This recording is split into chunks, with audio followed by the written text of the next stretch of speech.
Help दोस्तों, एक question आप सामने देखिए। एक फ्रेंड ने कमेंट की थी कि यहाँ पे आयत की लंबाई और चौड़ाई वाला क्वेश्चन था, और जिसमें मैं आपको बता दूं कि ये एक आयत बनता है दोस्तों। ये एक आयत ऐसा बनता है जिसमें लंबाई होती है और चौड़ाई होती है ना। एक आयत वाला क्वेश्चन था, ABCD, ये एक आयत। तो दोस्तों इसमें बिल्कुल आयत में एक लंबाई होती है और एक चौड़ाई होती है, दोनों एक अलग अलग चीज़ होती है, दोनों अलग अलग चीज़ होती है ना। लंबाई अलग होती है, चौड़ाई अलग होती है, दोनों सेम नहीं होती है। तो उनका एक सवाल था कि दोनों सेम नहीं होती है ना, आपने 100 कैसे ले लिया। तो उसी क्वेश्चन के जवाब में इस क्वेश्चन को बिल्कुल क्लियर करने जा रहा हूँ, बिल्कुल ध्यान से देखिएगा, ठीक है। तो अब अपना प्रश्न है कि आयत की लंबाई 10% बढ़ा दी जाए और चौड़ाई को 10% कम कर दी जाए तो क्षेत्रफल पर क्या प्रभाव पड़ेगा, ये अपना प्रश्न है। वैसे डायरेक्ट इसका आंसर मैं आपको बता सकता हूँ, पर आप नहीं मानोगे। डायरेक्ट इसका आंसर होता है जैसे कि 10% बढ़ रहा, सेम मात्रा में बढ़ रहा और सेम मात्रा में कम हो रहा। ये लाभ और हानि में भी आता है कि अगर बराबर परसेंट में लाभ मिले और बराबर परसेंट में हानि हो तो कुछ नहीं करना, जितना परसेंट लाभ। देखिए मैं आपको 2-3 ट्रिक बताऊंगा, इसकी 3 ट्रिक बताऊंगा। पहली ट्रिक तो वो होती है कि बराबर परसेंट में लाभ और बराबर परसेंट में हानि। फर्स्ट ट्रिक यहाँ बताने जा रहा हूँ। देखो, अगर बराबर परसेंट में लाभ और बराबर परसेंट में हानि होती है तो उसमें क्या करना, या बराबर परसेंट में बढ़े और उसी परसेंट में घटे तो क्या करना। ये किसी के आय व्यय में भी होता है कि 10% बढ़ता है 10% कम होता है तो क्या प्रभाव पड़ेगा ना। इसी तरह आयत की लंबाई और चौड़ाई में क्या प्रभाव पड़ेगा वो मैं आपको बताने जा रहा हूँ। तो इस कितना परसेंट बढ़ा, 10% बढ़ा। घटा भी 10%, ये तो जितना बढ़ेगा उतना घटा है, वो चीज़ ऊपर लिख देंगे, बटा लिखेंगे अपन 10 और इसका स्क्वायर कर देंगे।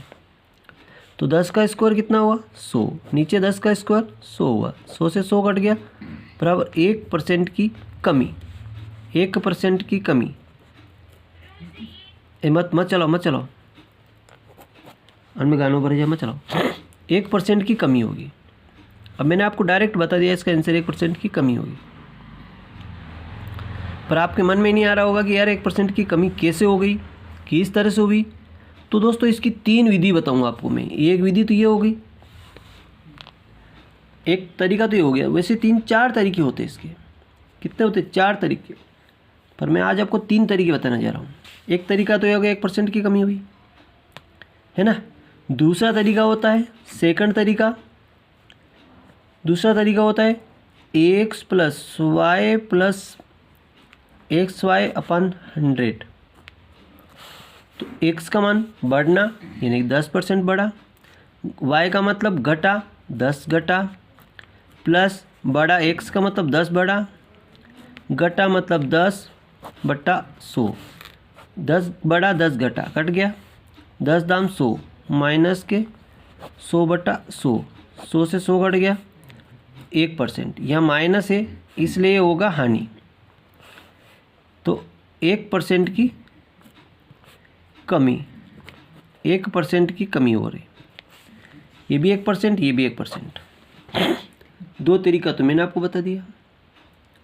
अब लास्ट तरीका जो बताया जा रहा हूँ बिल्कुल फेस टू फेस, प्रैक्टिकल तौर पे, कि वाकई में 1% बढ़ा कि नहीं बढ़ा, 1% कम हुआ कि नहीं हुआ, वो प्रैक्टिकल तौर पे बता रहा हूँ आपको। वह प्रैक्टिकल तौर पे आपको बता रहा हूँ। अब तीसरा तरीका, प्रैक्टिकल तरीका, इसको लास्ट तरीका है, इसको भी ध्यान से देखिएगा कि वास्तव में ये आया कि नहीं आया, ये देखना है आपको। देखिए, अब आपने कहा कि इसकी लंबाई होती है, चौड़ाई होती है, अलग अलग होती है, बिल्कुल अलग अलग होती है, बिल्कुल मैं आपको अलग अलग लूँगा। तो मैंने एक अंदाजन मान लिया कि इसकी लंबाई 20 सेंटीमीटर है और चौड़ाई इसकी 10 सेंटीमीटर है। ठीक है, दोनों अलग अलग ले ली मैंने। ये लंबाई 20, चौड़ाई 10 ले ली। ठीक है, अभी कुछ कम ज़्यादा नहीं किया, किसी को भी कम ज़्यादा नहीं किया। तो लंबाई को 20, चौड़ाई को 10 ले ली, ठीक है, अलग अलग। अब इसका क्षेत्रफल निकाल लेता हूँ मैं। तो आयत का क्षेत्रफल क्या होता है? लंबाई गुणित चौड़ाई होती है। तो लंबाई कितनी? 20, चौड़ाई कितनी? 10। मत चला, बंद कर दे फ़ोन, गाना भरागा यार, नहीं थोड़ी देर रुक जा। 200 वर्ग सेंटीमीटर, 200 वर्ग सेंटीमीटर। यहाँ तक तो कोई डाउट नहीं आपको। अब कह रहा है कि लंबाई को 10% बढ़ा दो।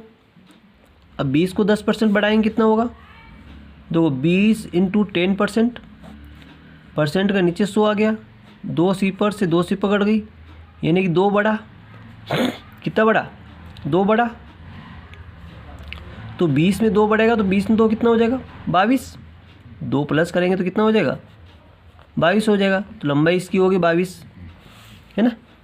तो ये 22 हो गई।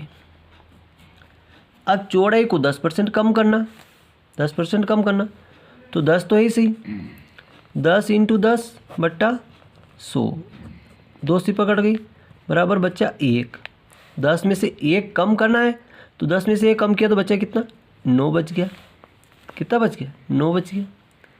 तो अब आपके पास लंबाई होगी 22 और चौड़ाई होगी 9। तो चौड़ाई कितनी होगी? 9। इन दोनों का गुणा किया तो 9 दूनी 18 के 8, हाँ सिला 1, 9 दूनी 18 ने 1, 19, 198 सेंटीमीटर स्क्वायर। अब पहले ये था, अब ये आया, क्या प्रभाव पड़ेगा? अब अपने लंबाई को बढ़ा दिया, चौड़ाई को कम कर दिया, तो ये प्रभाव पड़ा। अब कितना कम हुआ? 200 में से अब आया 198, कितना कम हुई? 2 की कमी हुई, 2 कम हुई। अब ये 2 कैसे कम हुई? परसेंट भी देखना पड़ेगा, कितने परसेंट की कमी हुई वो देखना पड़ेगा। तो प्रतिशत कमी, कमी प्रतिशत, 2 की कमी हुई। और ये किससे भी हुई? 200 पे हुई, है ना। पहले 200 आया था, 200 पे 2 की कमी हुई, इंटू 100/1। 2 सिफर से 2 सिफर कट गई, 2 से 2 कट गए, क्या बच्चा? 1। तो बराबर 1% की कमी होगी, 1% की कमी होगी आपकी। यहाँ पे 2 कम हुआ तो 2 यहाँ लिख दिया, 2/10, 200 पे कम हुई, 2/200 इंटू 100, 2 सिफर कट गए, 2/2 कट गया, 1 बचा, 1% की कमी। यानी कि अपना 1 उत्तर, 2 उत्तर, 3 उत्तर, तीनों उत्तर सेम आ रहे हैं। अब ये क्या ट्रिक आपको, ये दोनों ट्रिक इसमें लगती है आपको लाभ और हानि में। यदि बराबर 10% लाभ 10% हानि, तो सीधा उस पर 1% की कमी हानि हो रही है ना।